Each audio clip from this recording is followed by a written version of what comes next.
श्री परमात्मने नमः। यथार्थ गीता श्रीमद्भगवत गीता अथ अष्टादशो अध्याय।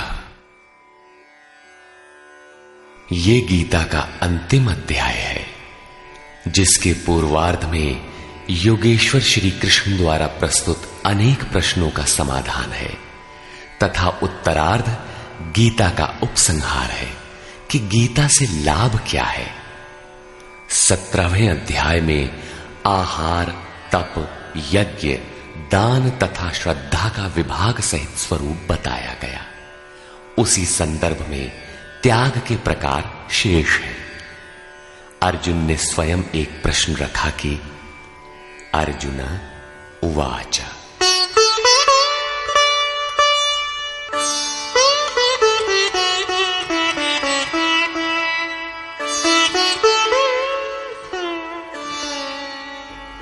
सन्न्यासस्य महाबाहो तत्त्वमिच्छामि वेदितुम् त्यागस्य च ऋषिकेश पृथक् केशिनिषूदन।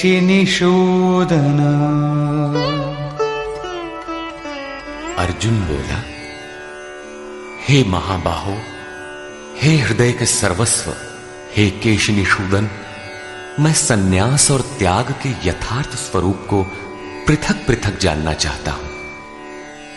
पूर्ण त्याग सन्यास है, जहां संकल्प और संस्कारों का भी समापन है, और इससे पहले साधना की पूर्ति के लिए उत्तरोत्तर आसक्ति का त्याग ही त्याग है। यहां दो प्रश्न हैं कि सन्यास के तत्व को जानना चाहता हूं और दूसरा है कि त्याग के तत्व को जानना चाहता हूं। इस पर योगेश्वर श्री कृष्ण ने कहा, श्री भगवान उवाच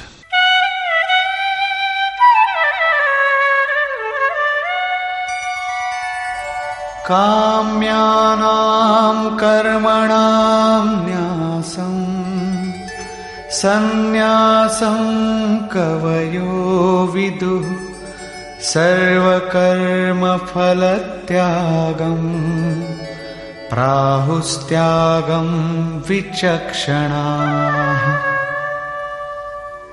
अर्जुन, कितने ही पंडित जन काम्य कर्मों के त्याग को सन्यास कहते हैं और कितने ही विचार कुशल पुरुष संपूर्ण कर्म फलों के त्याग को त्याग कहते हैं। त्याज्यं दोषवदित्येके कर्म प्राहुर्मनीषिणः यज्ञदानतपः कर्म न त्याज्यमिति चापरे। कई एक विद्वान ऐसा कहते हैं कि सभी कर्म दोषयुक्त हैं, अतः त्याग देने योग्य हैं, और दूसरे विद्वान ऐसा कहते हैं कि यज्ञ, दान और तप त्यागने योग्य नहीं है।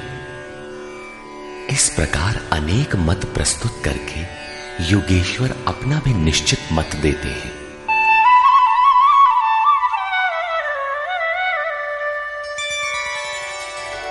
निश्चयं शृणु मे तत्र त्यागे भरतसत्तम त्यागो हि पुरुषौ व्याघ्र त्रिविधः संप्रकीर्तितः।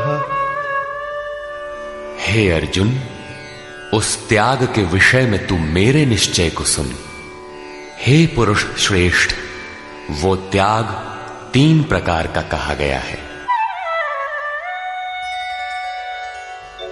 यज्ञदान तपः कर्म न त्याज्यं कार्यमेव तत् यज्ञो दानं तपश्चैव पावनानि मनीषिणाम्।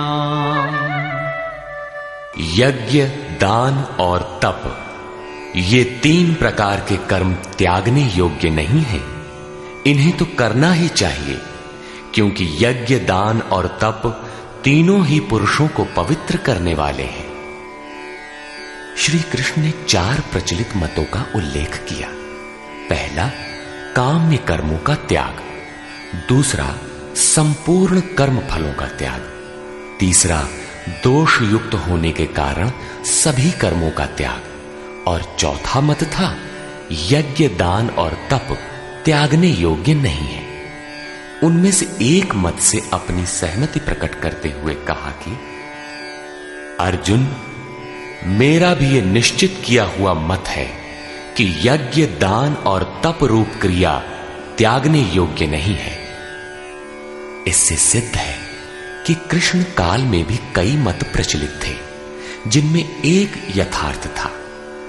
उस काल में भी कई मत थे, आज भी है। महापुरुष जब दुनिया में आता है तो कई मतांतरों में से कल्याणकारी मत को निकालकर सामने खड़ा कर देता है। प्रत्येक महापुरुष ने यही किया है। श्री कृष्ण ने भी यही किया। उन्होंने कोई नया मार्ग नहीं बताया, बल्कि प्रचलित कई मतों के बीच सत्य को समर्थन देकर उसे स्पष्ट कर दिया।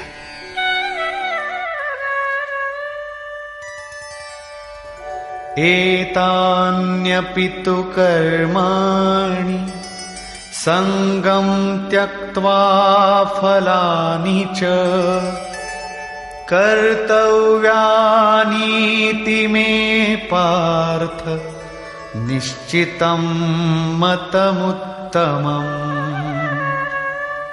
योगेश्वर श्री कृष्ण बल देकर कहते हैं, पार्थ, यज्ञ, दान और तप रूप कर्म आसक्ति और फल को त्याग कर अवश्य करना चाहिए। यह मेरा निश्चय किया हुआ उत्तम मत है। अब अर्जुन के प्रश्न के अनुसार वे त्याग का विश्लेषण करते हैं।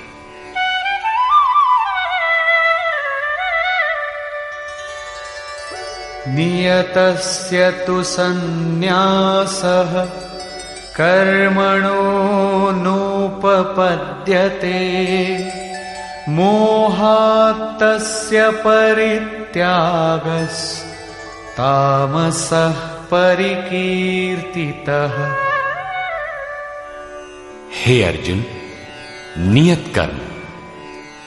श्री कृष्ण के शब्दों में नियत कर्म एक ही है, यज्ञ की प्रक्रिया। इस नियत शब्द को 8-10 बार योगेश्वर ने कहा। इस पर बार बार बल दिया कि कहीं साधक भटक कर दूसरा न करने लगे। इस शास्त्र विधि से निर्धारित कर्म का त्याग करना उचित नहीं। मोह से उसका त्याग करना तामस त्याग कहा गया है। सांसारिक विषय वस्तुओं की आसक्ति में फंसकर कार्यम कर्म अर्थात नियत कर्म एक दूसरे के पूरक हैं। इनका त्याग तामसी है। ऐसा पुरुष अधः गच्छति, कीट पतंग पर्यंत अधम योनियों में जाता है, क्योंकि उसने भजन की प्रवृत्तियों का त्याग कर दिया। अब राजस त्याग के विषय में बताते हैं। दुःखमित्येव यत्कर्म कायक्लेशभयात् त्यजेत् सकृत्वा राजसं त्यागं नैव त्यागफलं लभेत्। कर्म को दुखमय समझकर शारीरिक क्लेश के भय से उसका त्याग करने वाला व्यक्ति राजस त्याग को करके भी त्याग के फल को प्राप्त नहीं होता। जिससे भजन पार न लगे और काय क्लेश भयात, इस भय से कर्म को त्याग दे कि शरीर को कष्ट होगा, उस मनुष्य का त्याग राजसी है। उसे त्याग का फल परम शांति नहीं प्राप्त होती। तथा कार्यमित्येव यत्कर्म नियतं क्रियते अर्जुन स संगं त्यक्त्वा फलं चैव सत्यागः सात्विको मतः। हे अर्जुन, करना कर्तव्य है ऐसा समझकर जो नियतम शास्त्र विधि से निर्धारित किया हुआ कर्म संग दोष और फल को त्याग कर किया जाता है, वही सात्विक त्याग है। अतः नियत कर्म करें और इसके सिवाय जो कुछ है उसका त्याग कर दें। ये नियत कर्म भी क्या करते ही रहेंगे या कभी इसका भी त्याग होगा? इस पर कहते हैं, अब अंतिम त्याग का रूप देखें।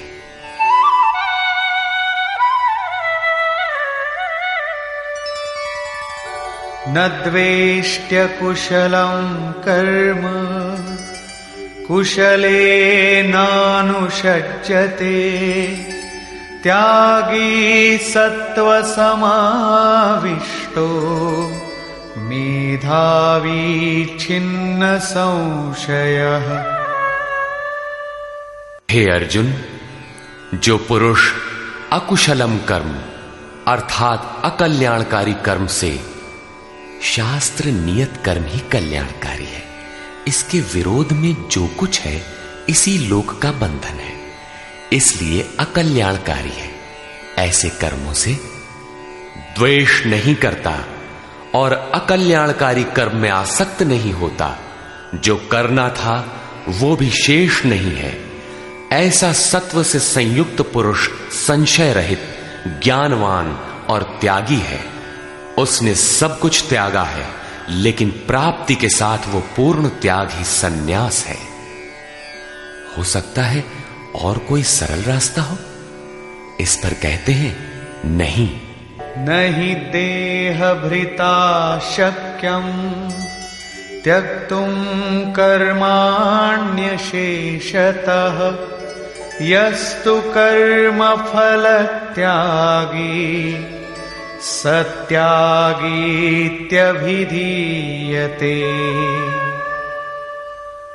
देहधारी पुरुषों के द्वारा अर्थात केवल शरीर ही नहीं जिसे आप देखते हैं, श्री कृष्ण के अनुसार प्रकृति से उत्पन्न सत रज तम तीनों गुण ही इस जीवात्मा को शरीरों में बांधते हैं। जब तक गुण जीवित हैं, तब तक वो जीवधारी है। किसी न किसी रूप में शरीर परिवर्तित होता रहेगा, देह के कारण जब तक जीवित है। देहधारी पुरुषों के द्वारा संपूर्णता से सब कर्मों का त्याग संभव नहीं है, इसलिए जो पुरुष कर्म के फल का त्यागी है वही त्यागी है, ऐसा कहा जाता है। अतः जब तक शरीर के कारण जीवित हैं, तब तक नियत कर्म करें और उनके फल का त्याग करें। बदले में किसी फल की कामना न करें, वैसे सकामी पुरुषों के कर्मों का फल भी होता है।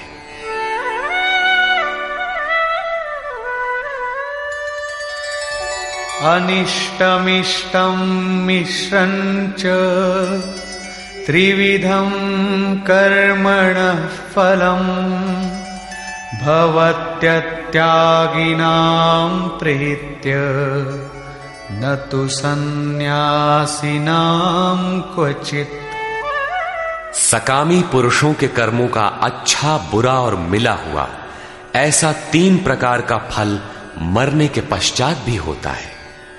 जन्म जन्मांतरों तक मिलता है, किंतु सन्यासी नाम सर्वस्व का न्यास अर्थात अंत करने वाले पूर्ण त्यागी पुरुषों के कर्मों का फल किसी भी काल में नहीं होता। यही शुद्ध सन्यास है। सन्यास चरमोत्कृष्ट अवस्था है। भले बुरे कर्मों का फल तथा पूर्ण न्यास काल में उनके अंत का प्रश्न पूरा हुआ। अब पुरुष के द्वारा शुभ अथवा अशुभ कर्म होने में क्या कारण है, इस पर देखें।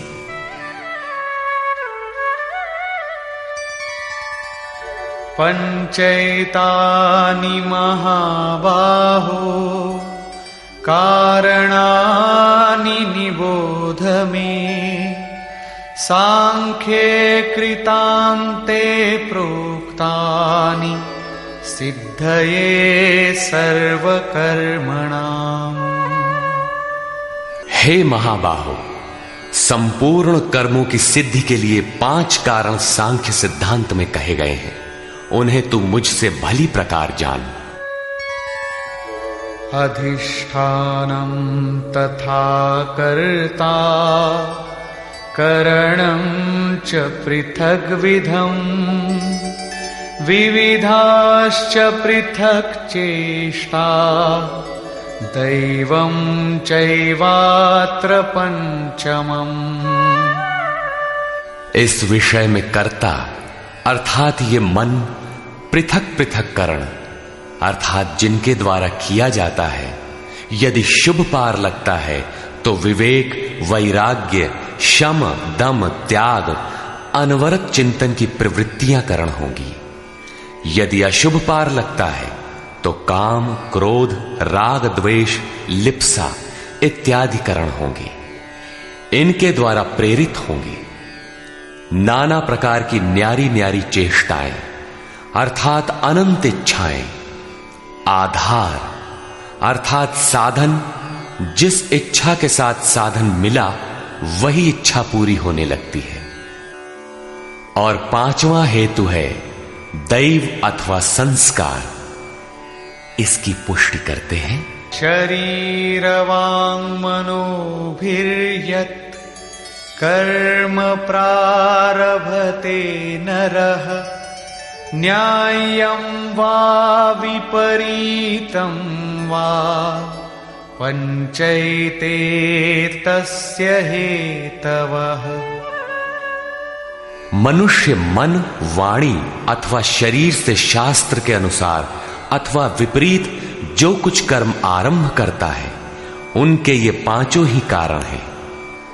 परंतु ऐसा होने पर भी तत्रैवं सति कर्तारम् आत्मानं केवलं तु यः पश्यत्यकृतबुद्धित्वान् न स पश्यति दुर्मतिः। जो पुरुष अशुद्ध बुद्धि के कारण उस विषय में कैवल्य स्वरूप आत्मा को करता देखता है, वो दुर्बुद्धि यथार्थ नहीं देखता अर्थात भगवान नहीं करते। इस प्रश्न पर योगेश्वर श्री कृष्ण ने दूसरी बार बल दिया। अध्याय 5 में उन्होंने कहा था कि वो प्रभु न करता है, न कराता है, न क्रिया के संयोग को जोड़ता है।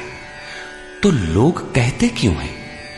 मोह से लोगों की बुद्धि आवृत है, इसलिए जो कुछ भी कह सकते हैं। यहां भी कहते हैं कर्म होने में 5 कारण हैं। उसके बावजूद भी जो कैवल्य स्वरूप परमात्मा को करता देखता है, वो मूढ़ बुद्धि अर्थात दुर्बुद्धि यथार्थ नहीं देखता अर्थात भगवान नहीं करते। जबकि अर्जुन के लिए वे ताल ठोक कर खड़े हो जाते हैं। निमित्त मात्रम भव, कि करता धरता तो मैं हूं, तू निमित्त बनकर खड़ा भर रहे। अंततः वे महापुरुष कहना क्या चाहते हैं? वस्तुतः भगवान और प्रकृति के बीच एक आकर्षण रेखा है। जब तक साधक प्रकृति की सीमा में है, भगवान नहीं करते। बहुत समीप रहकर भी दृष्टा रूप में ही रहते हैं। अनन्य भाव से इष्ट को पकड़ने पर वे हृदय देश से संचालक बन जाते हैं। साधक प्रकृति की आकर्षण सीमा से निकलकर उनके क्षेत्र में आ जाता है। ऐसे अनुरागी के लिए वे ताल ठोंककर सदैव खड़े रहते हैं। केवल उसी के लिए भगवान करते हैं।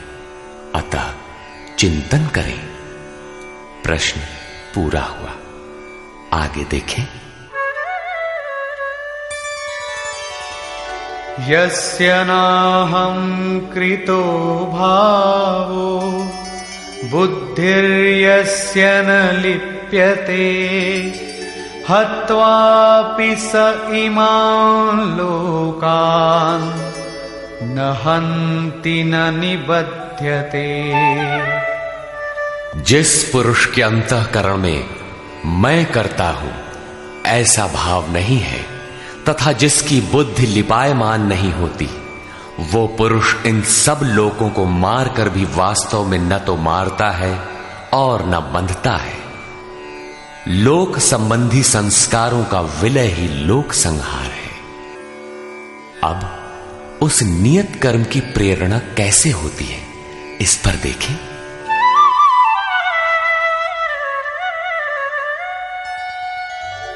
ज्ञानम ज्ञेयं परिज्ञाता त्रिविधा कर्म चोदना करणं कर्म कर्तेति त्रिविधः कर्म संग्रहः। अर्जुन, परिज्ञाता अर्थात पूर्ण ज्ञाता महापुरुषों से ज्ञानम, उसको जानने की विधि से, और ज्ञेय जानने योग्य वस्तु। श्री कृष्ण ने पीछे कहा, मैं ही ज्ञेय जानने योग्य पदार्थ हूं, से कर्म करने की प्रेरणा मिलती है। पहले तो पूर्ण ज्ञाता कोई महापुरुष हो, उनके द्वारा उस ज्ञान को जानने की विधि प्राप्त हो, लक्ष्य ज्ञेय पर दृष्टि हो, तभी कर्म की प्रेरणा मिलती है। और कर्ता अर्थात मन की लगन, करण अर्थात विवेक, वैराग्य, शम, दम इत्यादि तथा कर्म की जानकारी से कर्म का संग्रह होता है, कर्म इकट्ठा होने लगता है। पीछे कहा गया था कि प्राप्ति के पश्चात उस पुरुष का कर्म किए जाने से कोई प्रयोजन नहीं होता और न छोड़ने से हानि ही होती है। फिर भी लोक संग्रह अर्थात पीछे वालों के हृदय में कल्याणकारी साधनों के संग्रह के लिए वो कर्म में बरतता है। कर्ता, करण और कर्म के द्वारा इनका संग्रह होता है। ज्ञान, कर्म और कर्ता के भी तीन तीन भेद हैं। ज्ञानम कर्म च कर्ता च त्रिधैव गुणभेदतः प्रोच्यते गुणसंख्यानि यथावत् शृणुतान्यपि। ज्ञान, कर्म तथा कर्ता भी गुणों के भेद से सांख्य शास्त्र में तीन तीन प्रकार के कहे गए हैं, उन्हें भी तू यथावत सुन। प्रस्तुत है पहले ज्ञान का भेद। सर्वभूतेषु येनैकं भावमव्ययमीक्षते अविभक्तं विभक्तेषु तज्ज्ञानं विद्धि सात्विकम्। अर्जुन, जिस ज्ञान से मनुष्य पृथक पृथक सब भूतों में एक अविनाशी परमात्म भाव को विभाग रहित एक रस देखता है, उस ज्ञान को तू सात्विक जान। ज्ञान प्रत्यक्ष अनुभूति है, जिसके साथ ही गुणों का अंत होना है। ये ज्ञान की परिपक्व अवस्था है। अब राजस ज्ञान देखें। पृथक्त्वेन तु यज्ज्ञानं नानाभावान् पृथक्विधान् वेत्ति सर्वेषु भूतेषु तज्ज्ञानं विद्धि राजसम्। जो ज्ञान संपूर्ण भूतों में भिन्न प्रकार के अनेक भावों को अलग अलग करके जानता है कि ये अच्छा है, ये बुरे हैं, उस ज्ञान को तू राजस जान। ऐसी स्थिति है तो राजसी स्तर पर तुम्हारा ज्ञान है। अब देखें तामस ज्ञान।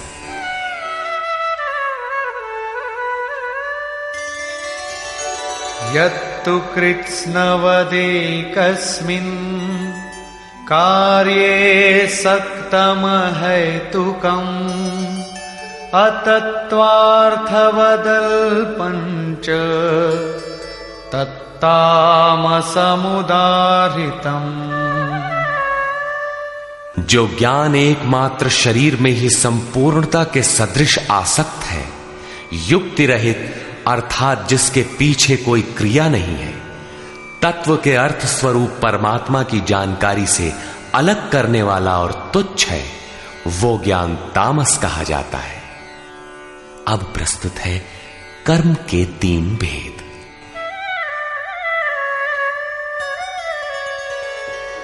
नियतं संगरहितं अरागद्वेषतः कृतम् अफलप्रेप्सुना कर्म यत्तत्सात्विकमुच्यते।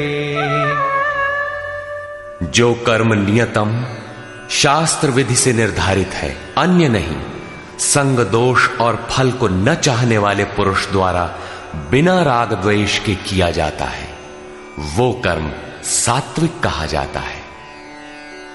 नियत कर्म अर्थात आराधना चिंतन है, जो परम में प्रवेश दिलाता है।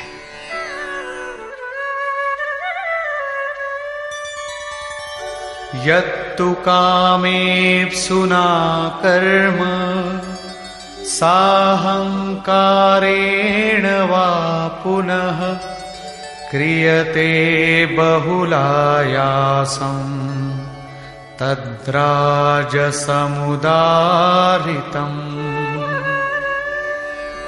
जो कर्म बहुत परिश्रम से युक्त है, फल को चाहने वाले और अहंकार युक्त पुरुष द्वारा किया जाता है, वो कर्म राजस कहा जाता है।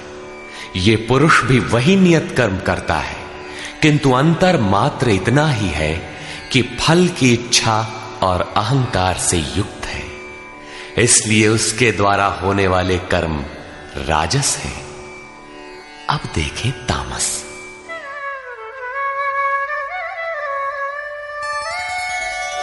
अनुबंधं क्षयं हिंसा अनवेक्ष्य च पौरुषम् मोहादारभ्यते कर्म यत्तत्तामसमुच्यते। जो कर्म अंततः नष्ट होने वाला है, हिंसा सामर्थ्य को न विचार कर केवल मोहवश आरंभ किया जाता है, वो कर्म तामस कहा है। स्पष्ट है कि ये कर्म शास्त्र का नियत कर्म नहीं है, उसके स्थान पर भ्रांति है। अब देखें कर्ता के लक्षण।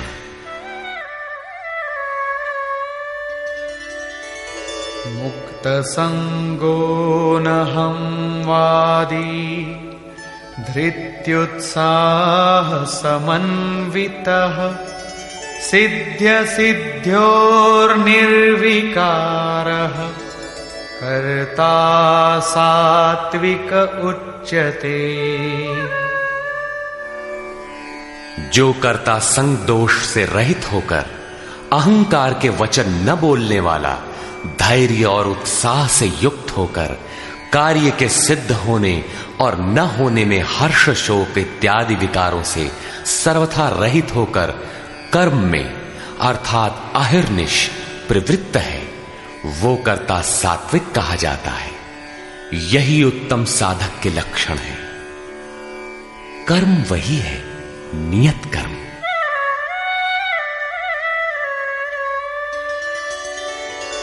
रागी कर्म फल प्रेप्सुः लुब्धो हिंसात्मको शुचिः हर्ष शोकान्वितः कर्ता राजसः परिकीर्तितः। आसक्ति युक्त कर्मों के फल को चाहने वाला, लोलुप, आत्माओं को कष्ट देने वाला, अपवित्र और हर्ष शोक से जो लिप्त है, वो कर्ता राजस कहा गया है।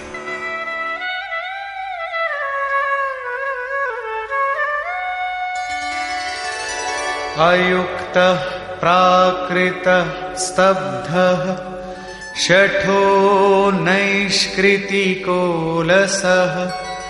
विषादी दीर्घसूत्री च कर्ता तामस उच्यते।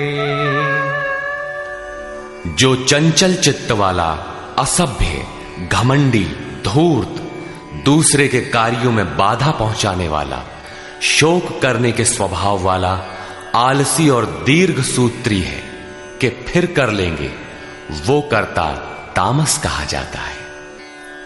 दीर्घ सूत्री कर्म को कल पर टालने वाला है, यद्यपि करने की इच्छा उसे भी रहती है। इस प्रकार कर्ता के लक्षण पूरे हुए। अब योगेश्वर श्री कृष्ण ने नवीन प्रश्न उठाया, बुद्धि, धारणा और सुख के लक्षण।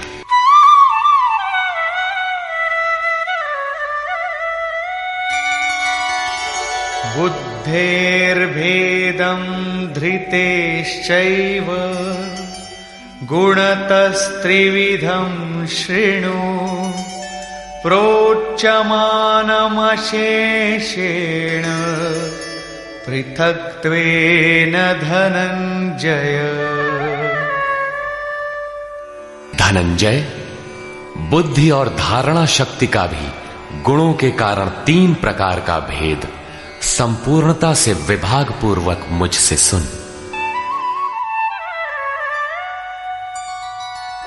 प्रवृत्तिञ्च निवृत्तिञ्च कार्याकार्ये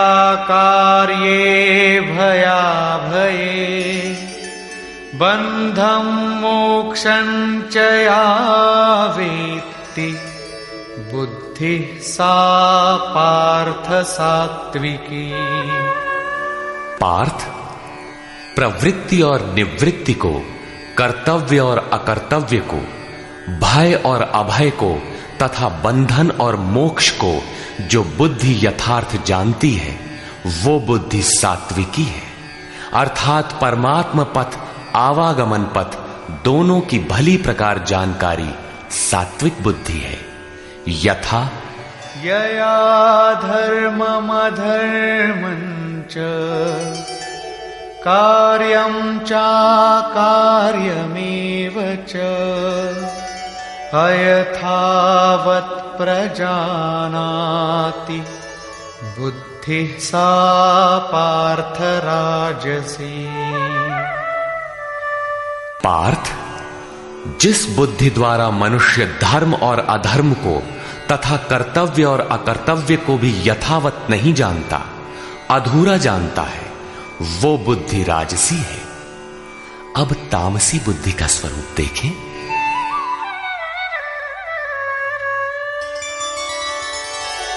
अधर्मं धर्ममिति या मन्यते तमसावृता सर्वार्थान् विपरीतांश्च बुद्धिः सा पार्थ तामसी। पार्थ, तमोगुण से ढकी हुई जो बुद्धि अधर्म को धर्म मानती है तथा संपूर्ण हितों को विपरीत ही देखती है, वो बुद्धि तामसी है। यहां श्लोक 30 से 32 तक बुद्धि के 3 भेद बताए गए। पहली बुद्धि तो किस कार्य से निवृत्त होना है और किस में प्रवृत्त होना है, कौन कर्तव्य है और कौन अकर्तव्य है, इसकी भली प्रकार जानकारी रखती है, वो बुद्धि सात्विक है। जो कर्तव्य अकर्तव्य को धूमिल ढंग से जानती है, यथार्थ नहीं जानती, वो राजसी बुद्धि है। और अधर्म को धर्म, नश्वर को शाश्वत तथा हित को अहित, इस प्रकार विपरीत जानकारी वाली बुद्धि तामसी है। इस प्रकार बुद्धि के भेद समाप्त हुए। अब प्रस्तुत है दूसरा प्रश्न, धृति, धारणा के 3 भेद।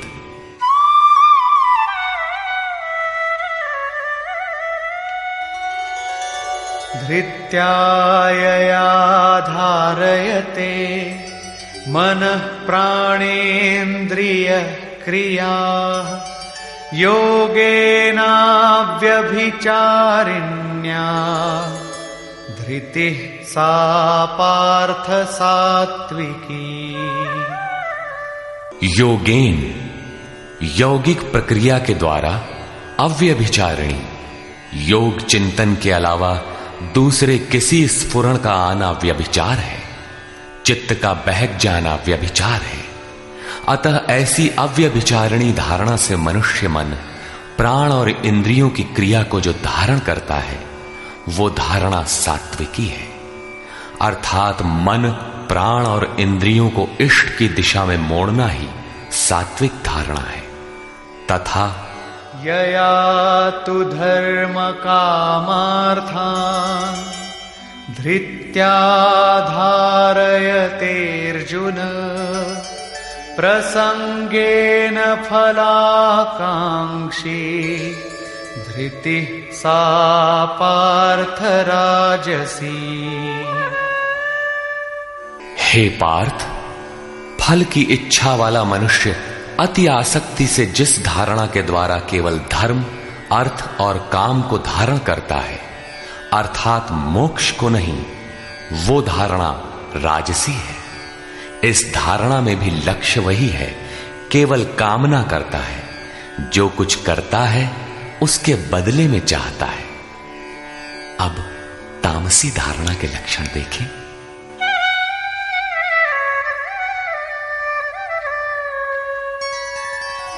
यया स्वप्नं भयं शोकं विषादं मदमेव च न विमुञ्चति दुर्मेधा धृतिः सा पार्थ तामसी। हे पार्थ, दुष्ट बुद्धि वाला मनुष्य जिस धारणा के द्वारा निद्रा, भय, चिंता, दुख और अभिमान को भी अर्थात नहीं छोड़ता, इन सबको धारण किए रहता है, वो धारणा तामसी है। ये प्रश्न पूरा हुआ। अगला प्रश्न है सुख।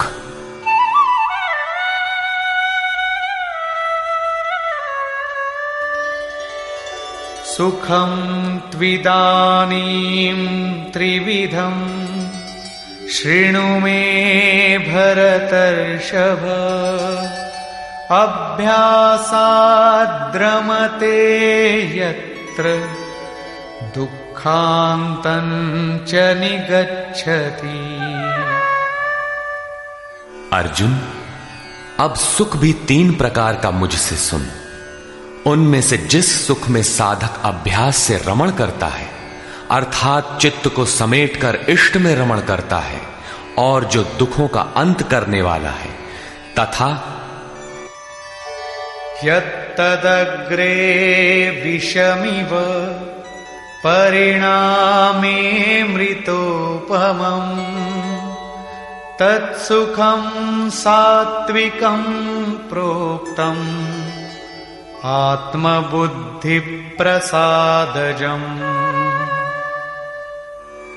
उपर्युक्त सुख साधन के आरंभ काल में ही यद्यपि विष के सदृश लगता है, प्रहलाद को सूली पर चढ़ाया गया, मीरा को विष मिला। कबीर कहते हैं, सुखिया सब संसार है, खाए और सोवे, दुखिया दास कबीर है, जागे और रोवे। अतः आरंभ में विष जैसा भासता है, परंतु परिणाम में अमृत तुल्य है, अमृत तत्व को दिलाने वाला है। अतः आत्म विषयक बुद्धि के प्रसाद से उत्पन्न हुआ सुख सात्विक कहा गया है। तथा विषयेन्द्रिय संयोगात् यत्तदग्रे मृतोपमम् परिणामे विषमिव तत्सुखं राजसं स्मृतम्। जो सुख विषय और इंद्रियों के संयोग से होता है, वो यद्यपि भोग काल में अमृत के सदृश लगता है, किंतु परिणाम में विष के सदृश है, क्योंकि जन्म मृत्यु का कारण है। वो सुख राजस कहा गया है। तथा यदग्रे चानुबंधे च सुखं मोहनमात्मनः निद्रालस्य प्रमादोत्थम् तत्तामसमुदाहृतम्।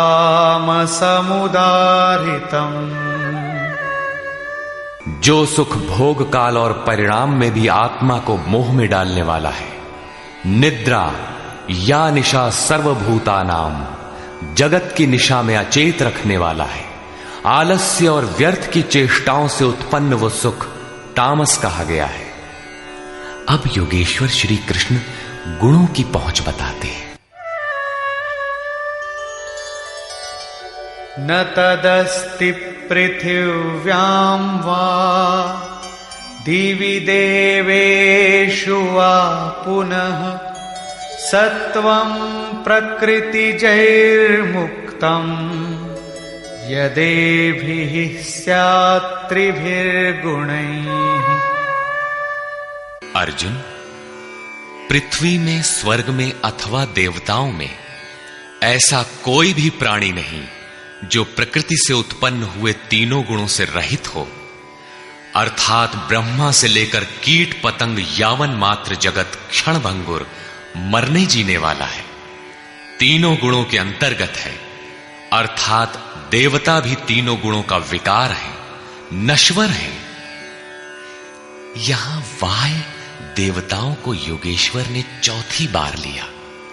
अध्याय 7, 9, 17 तथा यहां 18वें अध्याय में इन सब का एक ही अर्थ है कि देवता तीनों गुणों के अंतर्गत है। जो इन्हें भजता है, नश्वर की पूजा करता है। भागवत में भी श्री ऋषभ देव जी के 9 योगीश्वर पुत्रों का प्रसिद्ध आख्यान है, जिसमें उपदेश देते हुए कहते हैं कि स्त्री पुरुष में प्रेम के लिए शंकर पार्वती की, आरोग्य के लिए अश्विनी कुमारों की, विजय के लिए इंद्र की तथा धन के लिए कुबेर की पूजा करें। इसी तरह विविध कामनाएं बताकर अंत में निर्णय देते हैं कि संपूर्ण कामनाओं की पूर्ति और मोक्ष के लिए तो एकमात्र नारायण की ही पूजा करनी चाहिए।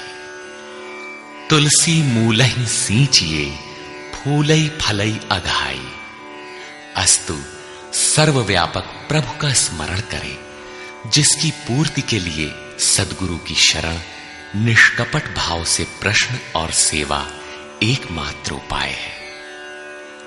आसुरी और दैवी संपद अंतःकरण की 2 वृत्तियां हैं, जिसमें दैवी संपद परम देव परमात्मा का दिग्दर्शन कराती है, इसलिए दैवी कही जाती है। किंतु ये भी तीनों गुणों के ही अंतर्गत है। गुण शांत होने के पश्चात इनकी भी शांति हो जाती है। तत्पश्चात उस आत्म तृप्त योगी के लिए कोई भी कर्तव्य शेष नहीं रह जाता। अब प्रस्तुत है पीछे से आरंभ हुआ प्रश्न, वर्ण व्यवस्था। वर्ण जन्म प्रधान है अथवा कर्मों से पाई जाने वाली अंतःकरण की योग्यता का नाम है। इस पर देखें। ब्राह्मण क्षत्रिय विशाम शूद्राणां च परन्तप कर्माणि प्रविभक्तानि स्वभाव प्रभवैर्गुणैः। हे परंतप, ब्राह्मण, क्षत्रिय, वैश्य और शूद्रों के कर्म स्वभाव से उत्पन्न गुणों द्वारा विभक्त किए गए हैं। स्वभाव में सात्विक गुण होगा तो आप में निर्मलता होगी, ध्यान समाधि की क्षमता होगी। तामसी गुण होगा तो आलस्य, निद्रा, प्रमाद रहेगा। उसी स्तर से आपसे कर्म भी होगा। जो गुण कार्यरत है वही आपका वर्ण है, स्वरूप है। इस प्रश्न को योगेश्वर श्री कृष्ण ने यहां चौथी बार लिया है। अध्याय 2 में इन 4 वर्णों में से एक क्षत्रिय का नाम लिया कि क्षत्रिय के लिए युद्ध से श्रेयतर कोई मार्ग नहीं है। तीसरे अध्याय में उन्होंने कहा कि दुर्बल गुण वाले के लिए भी उसके स्वभाव से उत्पन्न योग्यता के अनुसार धर्म में प्रवृत्त होना, उसमें मर जाना भी परम कल्याणकारक है। दूसरों की नकल करना भयावह है। अध्याय 4 में बताया कि 4 वर्णों की सृष्टि मैंने की। तो क्या मनुष्यों को 4 जातियों में बांटा? कहते हैं नहीं, गुण कर्म विभागशः, गुणों के योग्यता से कर्म को 4 सोपानों में बांटा। यहां गुण एक पैमाना है, उसके द्वारा माप कर कर्म करने की क्षमता को 4 भागों में बांटा। श्री कृष्ण के शब्दों में कर्म एकमात्र अव्यक्त पुरुष के प्राप्ति की क्रिया है। ईश्वर प्राप्ति का आचरण आराधना है, जिसकी शुरुआत मात्र एक इष्ट में श्रद्धा से है। चिंतन की विधि विशेष है, जिसे पीछे बताए हैं। इस यज्ञार्थ कर्म को ही 4 भागों में बांटा। अब कैसे समझें कि हम में कौन से गुण हैं और किस श्रेणी के हैं? इस पर यहां कहते हैं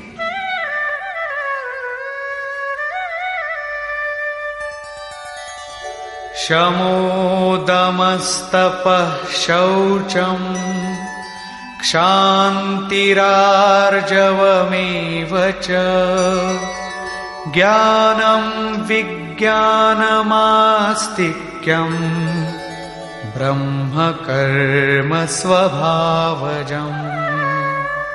मन का शमन, इंद्रियों का दमन, पूर्ण पवित्रता, मन, वाणी और शरीर को इष्ट के अनुरूप तपाना, क्षमा भाव, मन, इंद्रियों और शरीर की सर्वथा सरलता, आस्तिक बुद्धि अर्थात एक इष्ट में सच्ची आस्था, ज्ञान अर्थात परमात्मा की जानकारी का संचार, विज्ञान अर्थात परमात्मा से मिलने वाले निर्देशों की जागृति एवं उसके अनुसार चलने की क्षमता, ये सब स्वभाव से उत्पन्न हुए ब्राह्मण के कर्म है। अर्थात जब स्वभाव में ये योग्यताएं पाई जाएं, कर्म धारावाही होकर स्वभाव में ढल जाए, तो वो ब्राह्मण श्रेणी का करता है। तथा शौर्यं तेजो धृतिर्दाक्षम् युद्धे चाप्यपलायनम् दानमीश्वर भावश्च क्षात्रं कर्म स्वभावजम्। शूरवीरता, ईश्वरीय तेज का मिलना, धैर्य, चिंतन में दक्षता अर्थात कर्मसु कौशलम, कर्म करने में दक्षता, प्रकृति के संघर्ष से न भागने का स्वभाव, दान अर्थात सर्वस्व का समर्पण, सब भावों पर स्वामी भाव अर्थात ईश्वर भाव, ये सब क्षत्रिय के स्वभावजम, स्वभाव से उत्पन्न हुए कर्म है।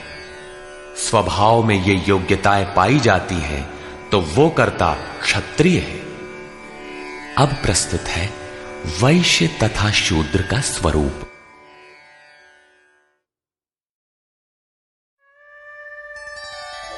कृषि गौरक्ष वाणिज्यम् वैश्यकर्म स्वभावजम् परिचर्यात्मकं कर्म शूद्रस्यापि स्वभावजम्।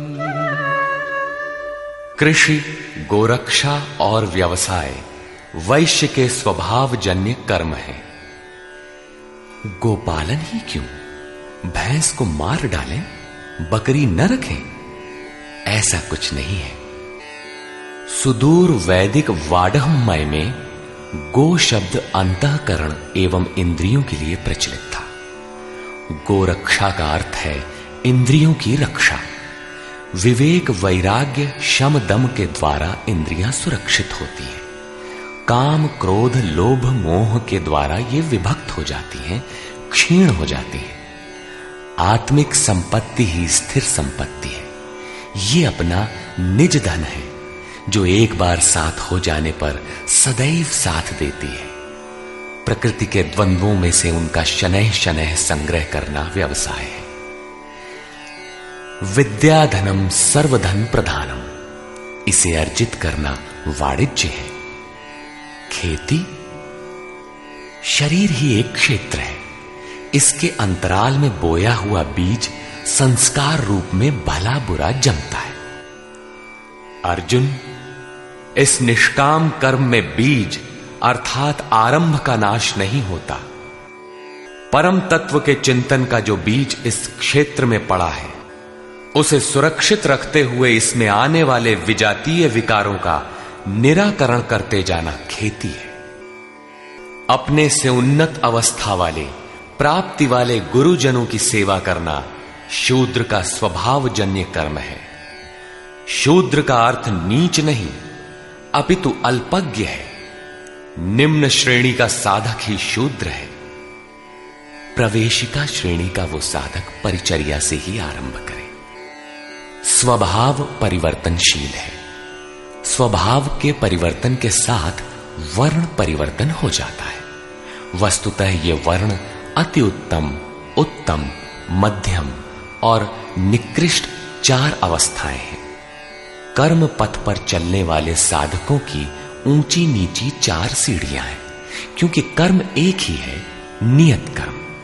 श्री कृष्ण कहते हैं कि परम सिद्धि की प्राप्ति का यही एक रास्ता है कि स्वभाव में जैसी योग्यता है वहीं से लगे। इसको देखें।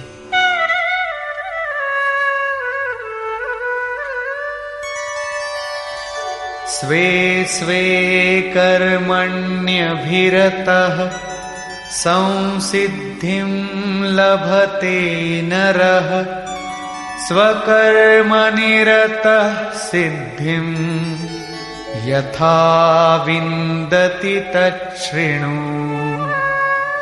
अपने अपने स्वभाव में पाई जाने वाली योग्यता के अनुसार कर्म में लगा हुआ मनुष्य संसिद्धिम, भगवत प्राप्ति रूपी परम सिद्धि को प्राप्त होता है। पहले भी कहे आए हैं, इस कर्म को करके तू परम सिद्धि को प्राप्त होगा। कौन सा कर्म करके? अर्जुन, तू शास्त्र विधि से निर्धारित कर्म, यज्ञार्थ कर्म कर। अब स्वकर्म करने की क्षमता के अनुसार कर्म में लगा हुआ मनुष्य परम सिद्धि को किस प्रकार प्राप्त होता है, वो विधि तुम मुझसे सुन। ध्यान दे। यतः प्रवृत्तिर्भूतानां येन सर्वमिदं ततं स्वकर्मणा तमभ्यर्च सिद्धिं विन्दति मानवः।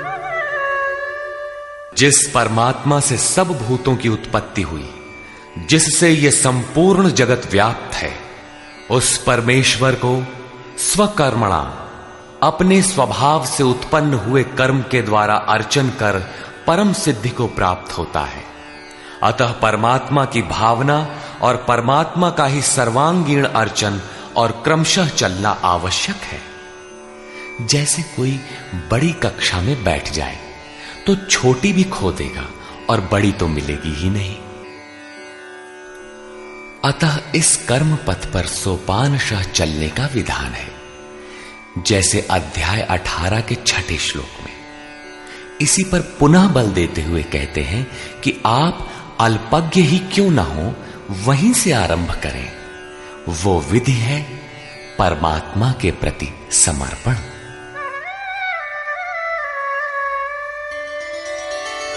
श्रेयान् स्वधर्मो विगुणः परधर्मात् स्वनुष्ठितात् स्वभावनियतं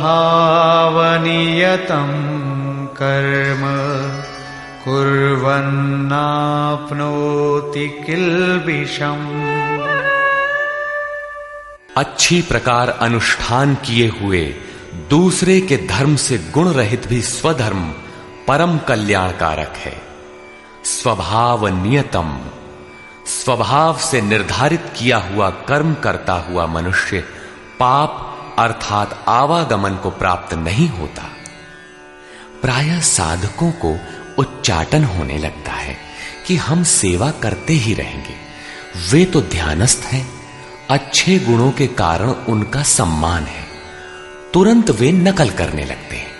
श्री कृष्ण के अनुसार नकल या ईर्ष्या से कुछ मिलेगा नहीं। अपने स्वभाव से कर्म करने की क्षमता के अनुसार कर्म करके ही कोई परम सिद्धि पाता है, छोड़कर नहीं।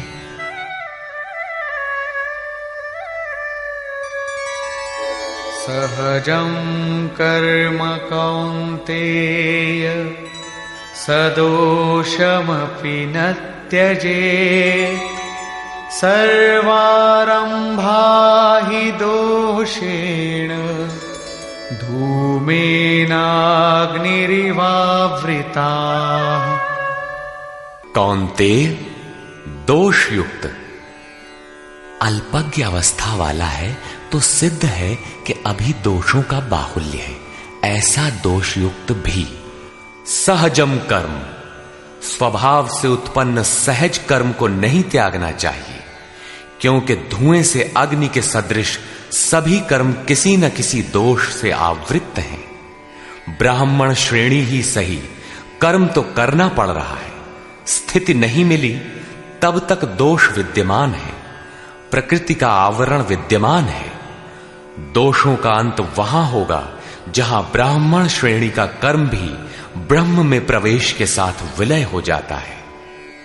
उस प्राप्ति वाले का लक्षण क्या है जहां कर्मों से प्रयोजन नहीं रह जाता?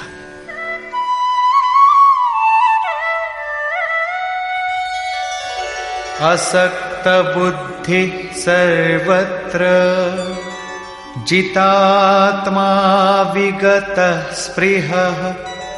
नैष्कर्म्य सिद्धिं परमां संन्यासेनाधिगच्छति।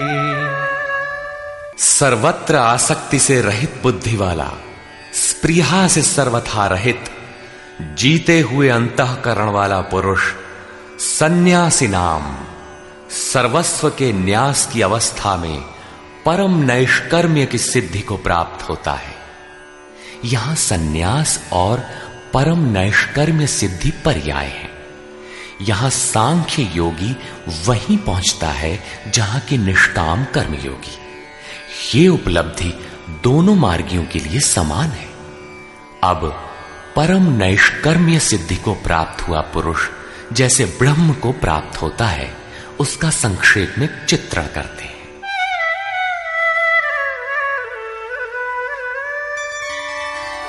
सिद्धिं प्राप्तो यथा ब्रह्म तथाप्नोति निबोध मे। समासेनैव कौन्तेय निष्ठा ज्ञानस्य या परा। कौन्तेय, जो ज्ञान की परानिष्ठा है, पराकाष्ठा है, उस परम सिद्धि को प्राप्त हुआ पुरुष ब्रह्म को जैसे प्राप्त होता है, उस विधि को तू मुझसे संक्षेप में जान। अगले श्लोक में वही विधि बता रहे हैं, ध्यान दे। बुद्ध्या विशुद्धया युक्तो धृत्यात्मानं नियम्य च। शब्दादीन् विषयांस् त्यक्त्वा रागद्वेषौ व्युदस्य च। विविक्तसेवी लघ्वाशी यत वाक्कायमानसः। ध्यानयोगपरो नित्यम् वैराग्यं समुपाश्रितः। अर्जुन, विशेष रूप से शुद्ध बुद्धि से युक्त एकांत और शुभ देश का सेवन करने वाला, साधना में जितना सहायक हो उतना ही आहार करने वाला, जीते हुए मन, वाणी और शरीर वाला, दृढ़ वैराग्य को भली प्रकार प्राप्त हुआ पुरुष निरंतर ध्यान योग के परायण और ऐसी धारणा से युक्त, अर्थात इसी सब को धारण करने वाला तथा अंतःकरण को वश में करके शब्दादिक विषयों को त्याग कर, राग द्वेष को नष्ट करके तथा अहंकारं बलं दर्पं कामं क्रोधं परिग्रहं विमुच्य निर्ममः शान्तो ब्रह्मभूयाय कल्पते। अहंकार, बल, घमंड, काम, क्रोध, बाह्य वस्तुओं और आंतरिक चिंतनों का त्याग कर ममता रहित शांत अंतःकरण हुआ पुरुष पर ब्रह्म के साथ एक ही भाव होने के लिए योग्य होता है। आगे देखें।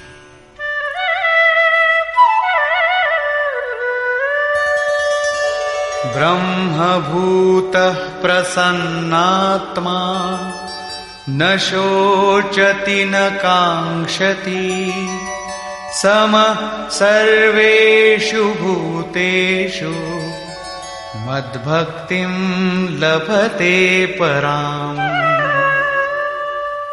ब्रह्म के साथ एक ही भाव होने की योग्यता वाला वो प्रसन्न चित्त पुरुष न तो किसी वस्तु के लिए शोक करता है और न किसी की आकांक्षा ही करता है। सब भूतों में समभाव हुआ वो भक्ति की पराकाष्ठा पर है। भक्ति अपना परिणाम देने की स्थिति में है जहां ब्रह्म में प्रवेश मिलता है। अब भक्त्या मामभिजानाति यावान्यश्चास्मि तत्त्वतः ततो मां तत्त्वतो ज्ञात्वा विशते तदनन्तरम्। उस पराभक्ति के द्वारा वो मुझे तत्व से भली प्रकार जानता है। वो तत्व है क्या? मैं जो और जिस प्रभाव वाला हूं, अजर अमर शाश्वत जिन अलौकिक गुणधर्मों वाला हूं, उसे जानता है और मुझे तत्व से जानकर तत्काल ही मुझ में प्रवेश कर जाता है। प्राप्ति काल में तो भगवान दिखाई पड़ते हैं और प्राप्ति के ठीक बाद तत्क्षण वो अपने ही आत्म स्वरूप को उन ईश्वरीय गुण धर्मों से युक्त पाता है कि आत्मा ही अजर अमर शाश्वत अव्यक्त और सनातन है। अहंकार, बल, दर्प, काम, क्रोध, मद, मोह इत्यादि प्रकृति में गिराने वाले विकार जब सर्वथा शांत हो जाते हैं और विवेक, वैराग्य, शम, दम, एकांत सेवन, ध्यान इत्यादि ब्रह्म में प्रवेश दिलाने वाली योग्यताएं जब पूर्णतया परिपक्व हो जाती हैं, उस समय वो ब्रह्म को जानने योग्य होता है। उस योग्यता का नाम ही पराभक्ति है। इसी योग्यता द्वारा वो तत्व को जानता है। तत्व है क्या? मुझे जानता है। भगवान जो है, जिन विभूतियों से युक्त है, उसे जानता है और मुझे जानकर तत्क्षण मुझ में ही स्थित हो जाता है। अर्थात ब्रह्म, तत्व, ईश्वर, परमात्मा और आत्मा एक दूसरे के पर्याय हैं। एक की जानकारी के साथ ही इन सब की जानकारी हो जाती है। यही परम सिद्धि, परम गति, परम धाम भी है। अतः गीता का दृढ़ निश्चय है कि सन्यास और निष्काम कर्मयोग दोनों ही परिस्थितियों में परम नैष्कर्म्य सिद्धि को पाने के लिए नियत कर्म अर्थात चिंतन अनिवार्य है। अब तक तो सन्यासी के लिए भजन चिंतन पर बल दिया और अब समर्पण कहकर उसी वार्ता को निष्काम कर्मयोगी के लिए भी कहते हैं। सर्वकर्माण्यपि सदा कुर्वाणो मद्व्यपाश्रयः मत्प्रसादादवाप्नोति शाश्वतं पदमव्ययम्। मुझ पर विशेष रूप से आश्रित हुआ पुरुष संपूर्ण कर्मों को सदा करता हुआ लेश मात्र भी त्रुटि न रख कर करता हुआ मेरे कृपा प्रसाद से शाश्वत अविनाशी परम पद को प्राप्त होता है। कर्म वही है, नियत कर्म, यज्ञ की प्रक्रिया। पूर्ण योगेश्वर सद्गुरु के आश्रित साधक उनके कृपा प्रसाद से शीघ्र पा जाता है, अतः उसे पाने के लिए समर्पण आवश्यक है। चेतसा सर्वकर्माणि मयि सन्न्यस्य मत्परः बुद्धियोगमुपाश्रित्य मच्चित्तः सततं भव। अतः अर्जुन, संपूर्ण कर्मों को अर्थात जितना कुछ तुझसे बन पड़ता है मन से मुझे अर्पित करके अपने भरोसे नहीं बल्कि मुझे समर्पण करके मेरे परायण हुआ बुद्धि योग अर्थात योग की बुद्धि का अवलंबन करके निरंतर मुझ में चित्त को लगा। योग एक ही है जो सर्वथा दुखों का अंत करने वाला और परम तत्व परमात्मा में प्रवेश दिलाने वाला है। उसकी क्रिया भी एक ही है, यज्ञ की प्रक्रिया जो मन तथा इंद्रियों के संयम, श्वास प्रश्वास तथा ध्यान इत्यादि पर निर्भर है, जिसका परिणाम भी एक ही है, यान्ति ब्रह्म सनातनम। इसी पर आगे कहते हैं,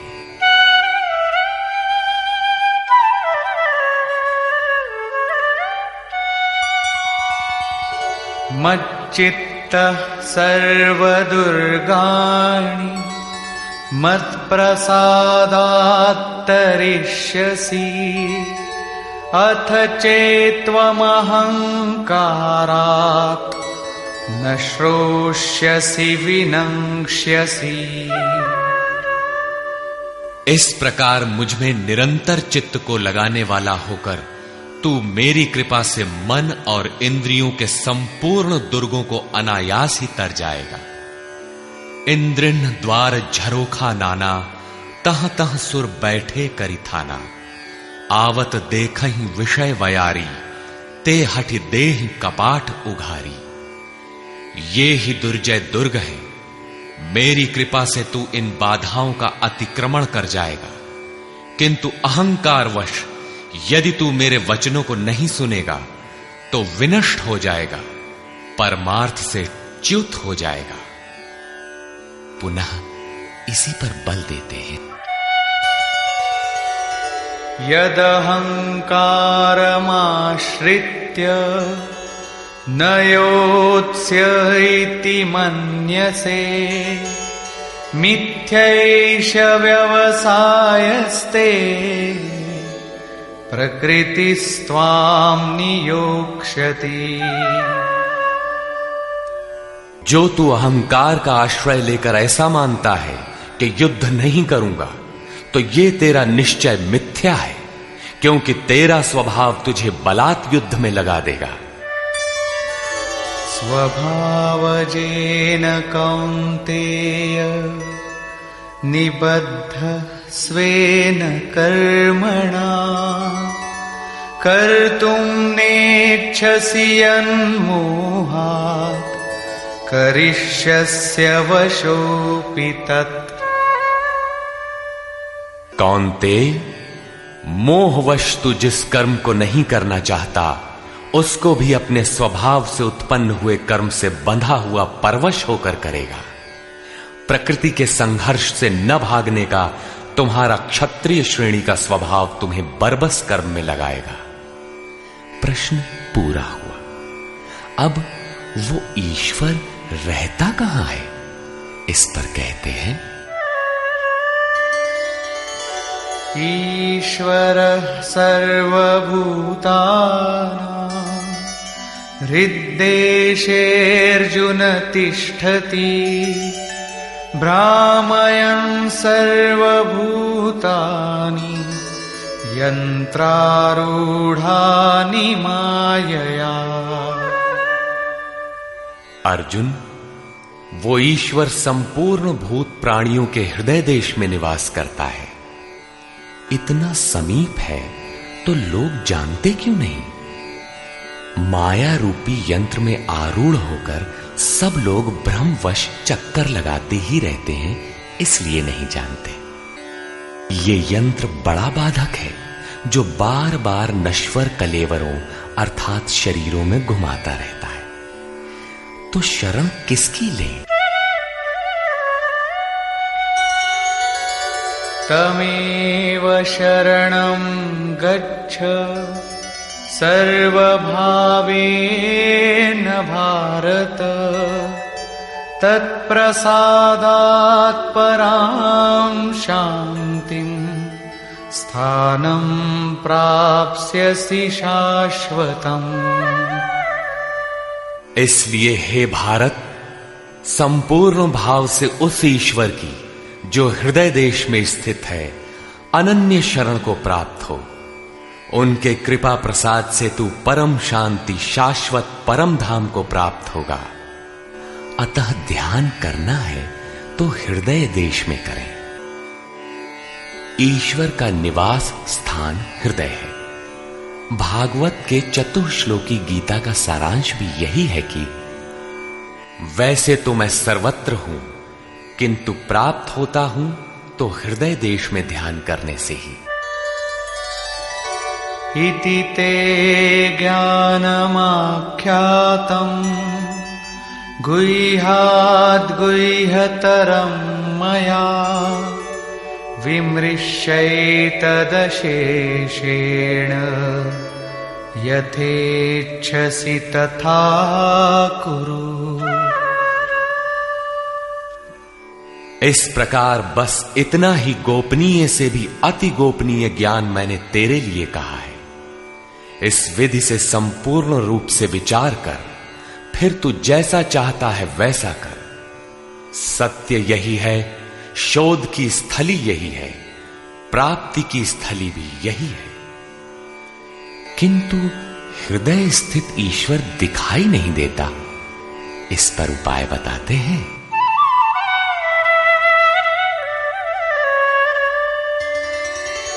सर्वगुह्यतमं भूयः शृणु मे परमं वचः, इष्टोऽसि मे दृढमिति ततो वक्ष्यामि ते हितम्। अर्जुन, संपूर्ण गोपनीय से भी अति गोपनीय मेरे रहस्य युक्त वचन को तू फिर भी सुन। कहा है किंतु फिर सुन। साधक के लिए इष्ट सदैव खड़े रहते हैं। क्योंकि तू मेरा अतिशय प्रिय है, इसलिए ये परम हितकारक वचन मैं तेरे लिए फिर भी कहूंगा। वो है क्या?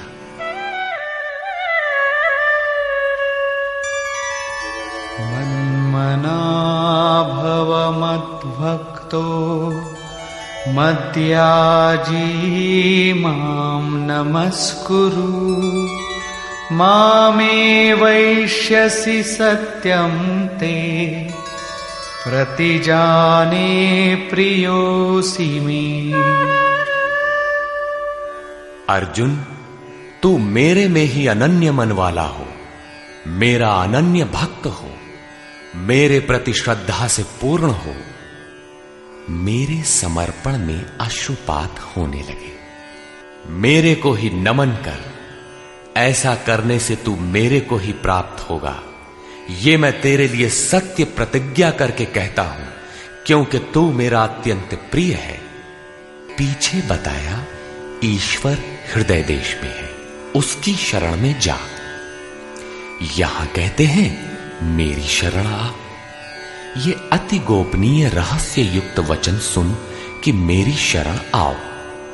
वास्तव में योगेश्वर श्री कृष्ण कहना क्या चाहते हैं? यही कि साधक के लिए सद्गुरु की शरण नितांत आवश्यक है। श्री कृष्ण एक पूर्ण योगेश्वर थे। अब समर्पण की विधि बताते हैं।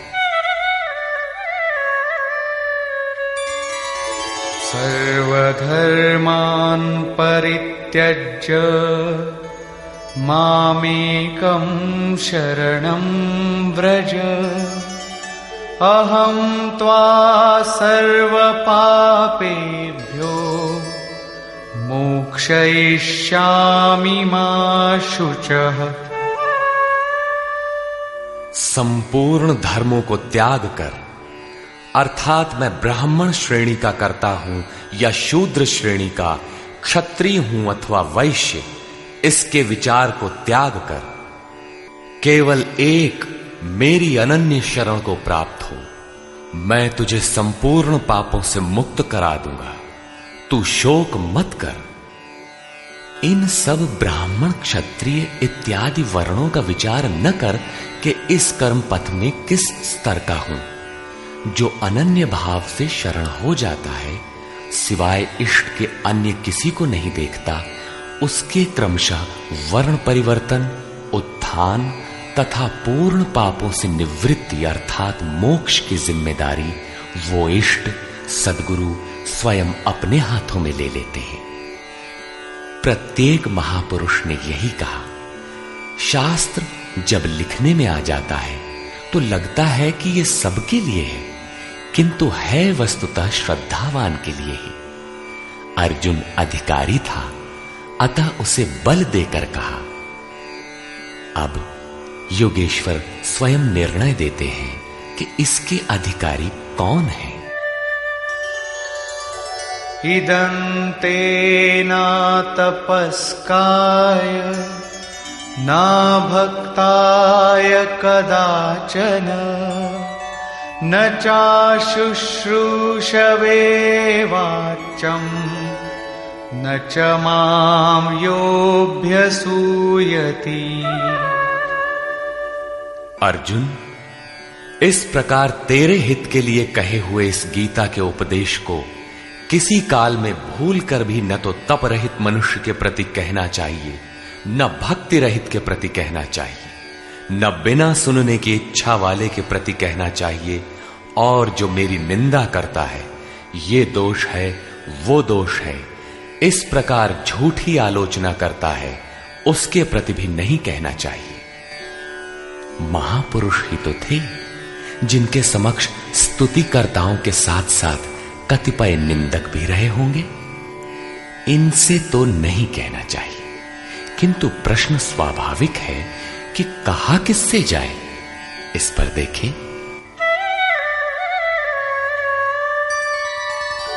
यैमं परमं गुह्यं मद्भक्तेष्वभिधास्यति भक्तिं मयि परां कृत्वा मामे वैष्यत्य संशयः। जो मनुष्य मुझ में परम प्रेम करके इस परम रहस्य युक्त गीता के उपदेश को मेरे भक्तों में कहेगा, वो निसंदेह मुझे ही प्राप्त होगा। अर्थात वो भक्त मुझे ही प्राप्त होगा जो सुन लेगा, क्योंकि उपदेश को भली प्रकार सुनकर हृदयंगम कर लेगा तो उस पर चलेगा तथा पार पा जाएगा। अब उस उपदेशकर्ता के लिए कहते हैं।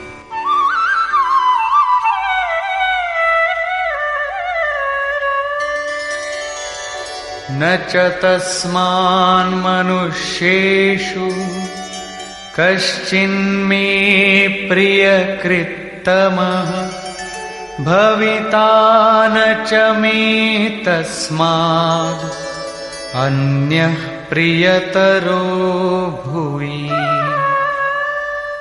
न तो उससे बढ़कर मेरा अतिशय प्रिय कार्य करने वाला मनुष्यों में कोई है, और न उससे बढ़कर मेरा अत्यंत प्यारा पृथ्वी में दूसरा कोई होगा। किससे? जो मेरे भक्तों में मेरा उपदेश करेगा, उनको उधर उस पथ पर चलाएगा, क्योंकि कल्याण का यही एक स्रोत है, राजमार्ग है। अब देखें अध्ययन। अध्येष्यते च य इमम् धर्म्यं संवादमावयोः ज्ञानयज्ञेन तेनाहम् इष्टः स्यामिति मे मतिः। जो पुरुष इस धर्ममय हम दोनों के संवाद को अध्येष्यते भली प्रकार मनन करेगा, उसके द्वारा मैं ज्ञान यज्ञ से पूजित होऊंगा, अर्थात ऐसा यज्ञ जिसका परिणाम ज्ञान है, जिसका स्वरूप पीछे बताया गया है, जिसका तात्पर्य है साक्षात्कार के साथ मिलने वाली जानकारी। ऐसा मेरा निश्चित मत है। श्रद्धावाननसूयश्च शृणुयादपि यो नरः सोऽपि मुक्तः शुभान् लोकान् प्राप्नुयात् पुण्यकर्मणाम्। जो पुरुष श्रद्धा से युक्त और ईर्ष्या रहित होकर केवल सुनेगा, वो भी पापों से मुक्त हुआ उत्तम कर्म करने वालों के श्रेष्ठ लोकों को प्राप्त होगा। अर्थात करते हुए भी पार न लगे तो सुना भर करें। उत्तम लोक तब भी हैं क्योंकि वो चित्त में उन उपदेशों को ग्रहण तो करता है।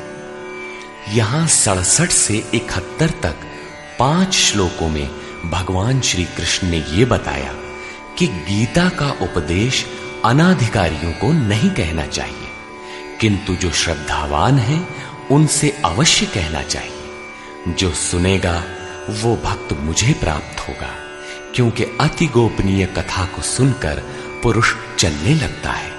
जो भक्तों में कहेगा उससे अधिक प्रिय कहने वाला मेरा कोई नहीं है। जो अध्ययन करेगा उसके द्वारा मैं ज्ञान यज्ञ से पूजित होऊंगा। यज्ञ का परिणाम ही ज्ञान है। जो गीता के अनुसार कर्म करने में असमर्थ है किंतु श्रद्धा से मात्र सुनेगा, वो भी पुण्य लोकों को प्राप्त होगा। इस प्रकार भगवान श्री कृष्ण ने इसके कहने सुनने तथा अध्ययन का फल बताया। प्रश्न पूरा हुआ। अब अंत में वे अर्जुन से पूछते हैं कि कुछ समझ में आया?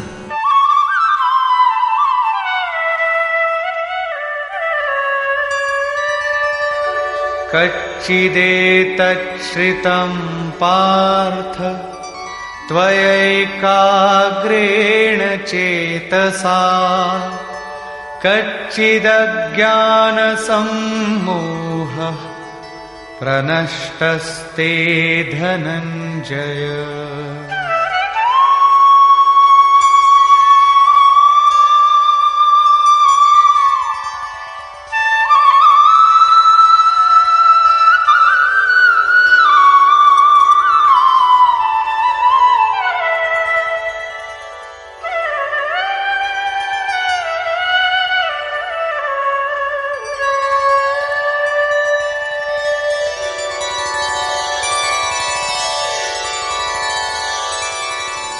हे पार्थ, क्या मेरा ये वचन तूने एकाग्रचित्त होकर सुना?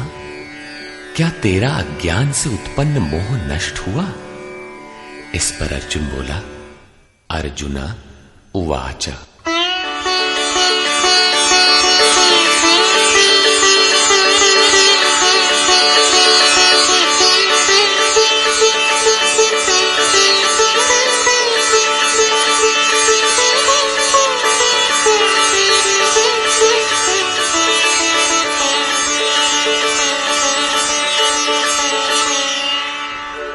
नष्टो मोहः स्मृतिर्लब्धा त्वत्प्रसादान्मयाच्युत स्थितोऽस्मि गतसन्देहः करिष्ये वचनं तव।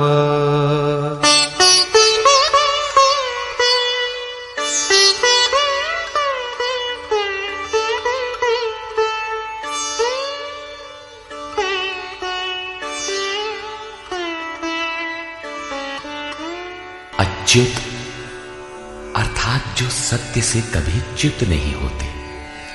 आपकी कृपा से मेरा मोह नष्ट हो गया है, मुझे स्मृति प्राप्त हुई है, मुझे याद है, अब मैं संशय रहित हुआ स्थित हूं और आपकी आज्ञा का पालन करूंगा। अर्जुन का समाधान हो गया। साथ ही योगेश्वर श्री कृष्ण के श्रीमुख से निःसृत वाणी का उपसंहार हुआ। इस पर संजय बोला, 11वें अध्याय में विराट रूप का दर्शन करा लेने पर योगेश्वर श्री कृष्ण ने कहा था कि अर्जुन, अनन्य भक्ति के द्वारा मैं इस प्रकार देखने को, जैसा तूने देखा है, तत्व से जानने तथा प्रवेश करने को सुलभ हूं। अध्याय 11 के 54वें श्लोक में इस प्रकार दर्शन करने वाले साक्षात मेरे स्वरूप को प्राप्त हो जाते हैं। और यहां भी अर्जुन से पूछते हैं कि क्या तुम्हारा मोह नष्ट हुआ? अर्जुन ने कहा कि मेरा मोह नष्ट हो गया, मैं अपनी स्मृति को प्राप्त हो गया हूं। आप जो कहते हैं वही करूंगा। दर्शन के साथ तो अर्जुन को मुक्त हो जाना चाहिए था। वस्तुतः अर्जुन को तो जो होना था हो गया, किंतु शास्त्र भविष्य में आने वाली पीढ़ी के लिए होता है, उसका उपयोग आप सबके लिए है। संजय उवाच।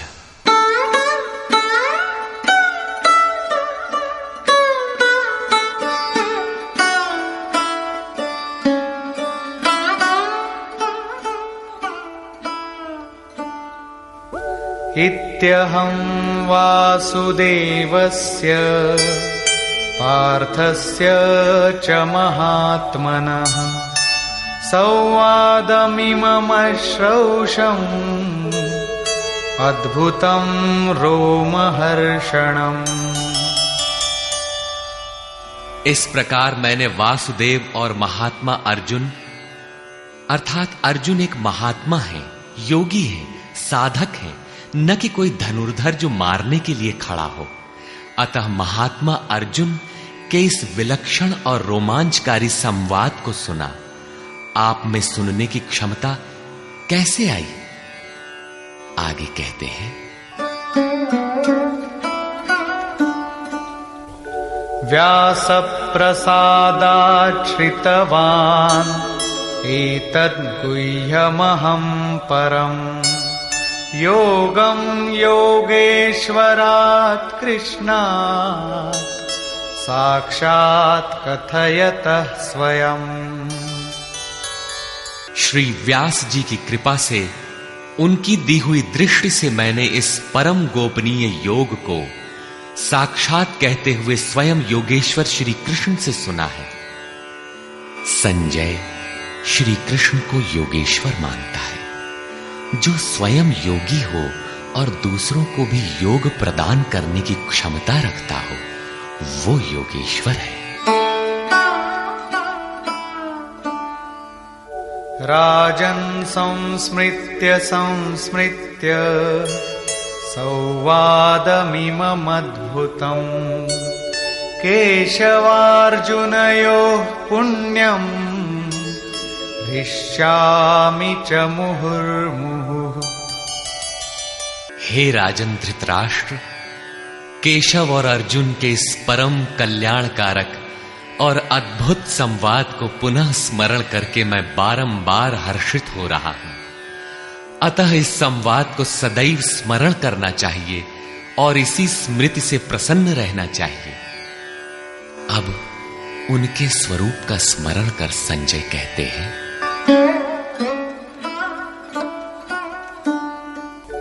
तच्च संस्मृत्य संस्मृत्य रूपमत्यद्भुतं हरेः विस्मयो मे महान् राजन् हृष्यामि च पुनः पुनः। हे राजन, हरि के अर्थात जो शुभाशुभ सर्व का हरण कर स्वयं शेष रहते हैं, उन हरि के अति अद्भुत रूप को पुनः पुनः स्मरण करके मेरे चित्त में महान आश्चर्य होता है और मैं बारंबार हर्षित होता हूं।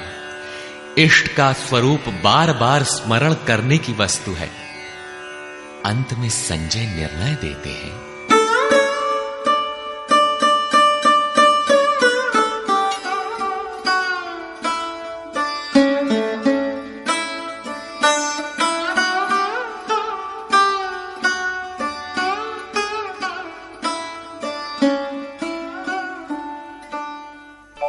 यत्र योगेश्वरः कृष्णो यत्र पार्थो धनुर्धरः तत्र श्रीर्विजयो भूतिः ध्रुवा नीतिर्मतिर्मम। तत्र श्रीर्विजयो भूतिः ध्रुवा नीतिर्मतिर्मम।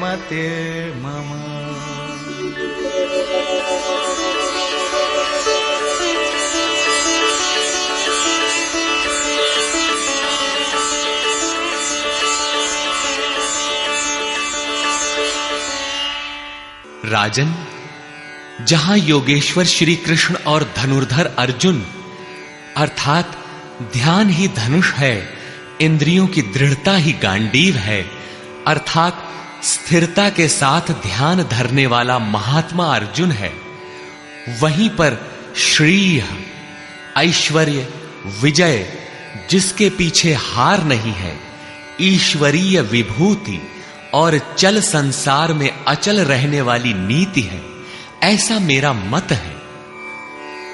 आज तो धनुर्धर अर्जुन है नहीं, ये नीति विजय विभूति तो अर्जुन तक सीमित रह गई, तत्सामयिक थी यह तो द्वापर में ही समाप्त हो गई। लेकिन ऐसी बात नहीं है। योगेश्वर श्री कृष्ण ने बताया कि मैं सबके हृदय देश में निवास करता हूं, आपके हृदय में भी वे हैं। अनुराग ही अर्जुन है। अनुराग आपके अंतःकरण की इष्टोन्मुख लगन का नाम है। यदि ऐसा अनुराग आप में है तो सदैव वास्तविक विजय है और अचल स्थिति दिलाने वाली नीति भी सदैव रहेगी, न कि कभी थी। जब तक प्राणी रहेंगे परमात्मा का निवास उनके हृदय देश में रहेगा। विकल आत्मा उसे पाने का इच्छुक होगा और उनमें से जिसके भी हृदय में उसे पाने का अनुराग उमड़ेगा वही अर्जुन की श्रेणी वाला होगा, क्योंकि अनुराग ही अर्जुन है। अतः मानव मात्र इसका प्रत्याशी बन सकता है। निष्कर्ष, यह गीता का समापन अध्याय है। आरंभ में ही अर्जुन का प्रश्न है, प्रभु मैं त्याग और सन्यास के भेद और स्वरूप को जानना चाहता हूं। योगेश्वर श्री कृष्ण ने इस पर प्रचलित 4 मतों की चर्चा की। इनमें एक सही भी था। इससे मिलता जुलता ही निर्णय योगेश्वर श्री कृष्ण ने दिया कि यज्ञ, दान और तप किसी काल में त्यागने योग्य नहीं है। ये मनीषियों को भी पवित्र करने वाले हैं। इन तीनों को रखते हुए इनके विरोधी विकारों का त्याग करना ही वास्तविक त्याग है। यह सात्विक त्याग है। फल की इच्छा के साथ त्याग राजस है। मोहवश नियत कर्म का ही त्याग करना तामस त्याग है। और सन्यास त्याग की ही चरमोत्कृष्ट अवस्था है। नियत कर्म और ध्यान जनित सुख सात्विक है। इंद्रियों और विषयों का भोग राजस है और तृप्तिदायक अन्न की उत्पत्ति से रहित दुखद सुख तामस है। मनुष्य मात्र के द्वारा शास्त्र के अनुकूल अथवा प्रतिकूल कार्य होने में 5 कारण हैं। कर्ता अर्थात मन, पृथक पृथक करण अर्थात जिनके द्वारा किया जाता है। शुभ पार लगता है तो विवेक, वैराग्य, शम, दम करण है। अशुभ पार लगता है तो काम, क्रोध, राग, द्वेष इत्यादि करण होंगे।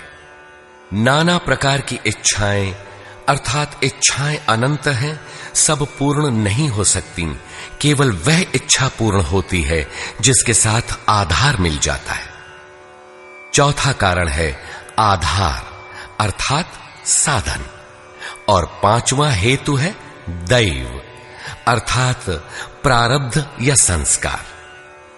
प्रत्येक कार्य के होने में यही 5 कारण हैं। फिर भी जो कैवल्य स्वरूप परमात्मा को कर्ता मानता है वह मूढ़ बुद्धि यथार्थ नहीं जानता। अर्थात भगवान नहीं करते, जबकि पीछे कह आए हैं कि अर्जुन तू निमित्त मात्र होकर खड़ा भर रहे, कर्ता धर्ता तो मैं हूं। अंततः उन महापुरुष का आशय क्या है? वस्तुतः प्रकृति और पुरुष के बीच एक आकर्षण सीमा है। जब तक मनुष्य प्रकृति में बरतता है तब तक माया प्रेरणा करती है, और जब वह इससे ऊपर उठकर इष्ट को समर्पित हो जाता है और वह इष्ट जब हृदय देश से रथी हो जाता है फिर भगवान करते हैं। ऐसे स्तर पर अर्जुन था, संजय भी था, और सबके लिए इस अर्थात कक्षा में पहुंचने का विधान है। अतः यहां भगवान प्रेरणा करते हैं। पूर्ण ज्ञाता महापुरुष, जानने की विधि और ज्ञेय परमात्मा, इन तीनों के संयोग से कर्म की प्रेरणा मिलती है। इसलिए किसी अनुभवी महापुरुष अर्थात सद्गुरु के सानिध्य में समझने का प्रयास करना चाहिए।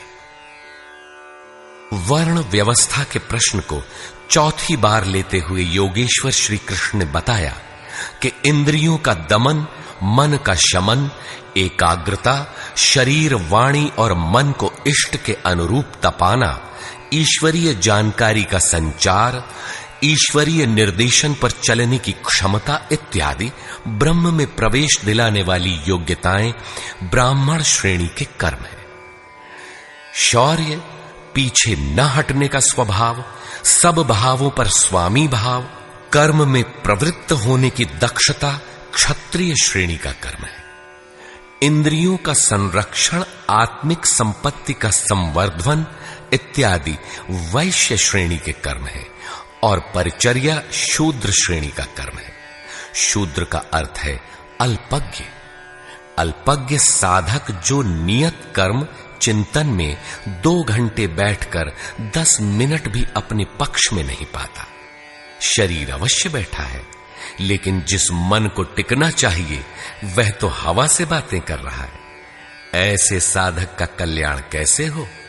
उसे अपने से उन्नत अवस्था वालों की अथवा सद्गुरु की सेवा करनी चाहिए। शनैः शनैः उसमें भी संस्कारों का सृजन होगा, वह गति पकड़ लेगा। अतः इस अल्पज्ञ का कर्म सेवा से ही प्रारंभ होगा। कर्म एक ही है, नियत कर्म, चिंतन। उसके कर्ता की 4 श्रेणियां अति उत्तम, उत्तम, मध्यम और निकृष्ट ही ब्राह्मण, क्षत्रिय, वैश्य और शूद्र हैं। मनुष्य को नहीं बल्कि गुणों के माध्यम से कर्म को 4 भागों में बांटा गया। गीतोक्त वर्ण इतने में ही है। तत्व को स्पष्ट करते हुए उन्होंने कहा कि अर्जुन, उस परम सिद्धि की विधि बताऊंगा जो ज्ञान की परानिष्ठा है। विवेक, वैराग्य, शम, दम, धारावाही चिंतन और ध्यान की प्रवृत्ति इत्यादि ब्रह्म में प्रवेश दिला देने वाली सारी योग्यताएं जब परिपक्व हो जाती हैं और काम, क्रोध, मोह, राग, द्वेषादि प्रकृति में घसीट कर रखने वाली प्रवृत्तियां जब पूर्णतः शांत हो जाती हैं, उस समय वह व्यक्ति ब्रह्म को जानने योग्य होता है। उसी योग्यता का नाम पराभक्ति है। पराभक्ति के द्वारा ही वह तत्व को जानता है। तत्व है क्या? तो बताया, मैं जो हूं, जिन विभूतियों से युक्त हूं, उसको जानता है। अर्थात परमात्मा जो है अव्यक्त, शाश्वत, अपरिवर्तनशील, जिन अलौकिक गुण धर्मों वाला है, उसे जानता है और जानकर वह तत्क्षण मुझ में स्थित हो जाता है।